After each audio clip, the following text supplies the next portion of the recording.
Welcome back to GP Fast Forward. Bandai really went all in with Seed Freedom. The Metal Robot Spirits came out in record time, and Bandai and Tamashii Nations were so kind to send us a sample. Let's crack this open and see what we've got.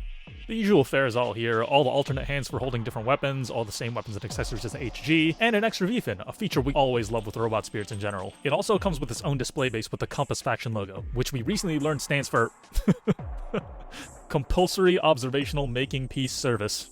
Good old Seed acronyms. And turning this over, it looks like it comes with some shaded beam effects. We'll take a look at those later, but first, the Freedom itself. This figure is beautiful. There's a lot of two-toning going on here with the armor parts, with some of the blues and whites being standard semi-gloss, but they alternate in some areas with slightly deeper hues that have a silver sparkle undertone. The decals are all crisp and symmetrically placed. Sometimes there's QC issues with decal placement for Robot Spirits, but these look solid. As it is with pretty much every metal Robot Spirits figure, the joints are sturdy, and all of them, plus the feet, are made of metal. Definitely be careful with the points on this one. The articulation is off the rails here, with movement for the shoulder verners, the same shoulder hinges of the HG, insane side-to-side waistband, rotating beam saber racks, and even a true 180-degree double bend for the legs. The chest also has multiple points of separation where the cockpit area stays still while the rest of the chest curves forward for better poses. The side skirt railguns on the wings are functionally the same, though there are flat points on the wings to hold the railgun angles better. Regarding the accessories, the rifle is pretty standard and has a folding clip for storage now, and the shield's handles can actually flip out and rotate here. Kind of odd that it was completely molded shut on the HG, but it is what it is.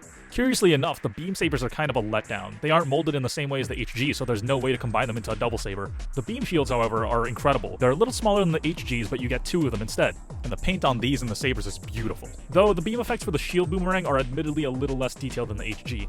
The beam shields also mount onto the arms with an extended arm part, kind of like the F91s. The transformation is mostly the same, aside from the way the shield and rifle mount. Instead of just one waist part, there are several points of contact for the shield, and quite a few parts you need to put together for it to all kind of clamp onto the main body. It seems a little excessive, but with how expensive Metal Robot Spirits are, they want to make sure it's safe and secure. If you love Seed, and like us have fallen in love with the design of the Rising Freedom, this figure is a solid choice. The only real downside is that the sabers can't link up and that some of the beam effects are a little less detailed, but despite that, it is a beautiful addition to any Seed collection. Thanks for watching!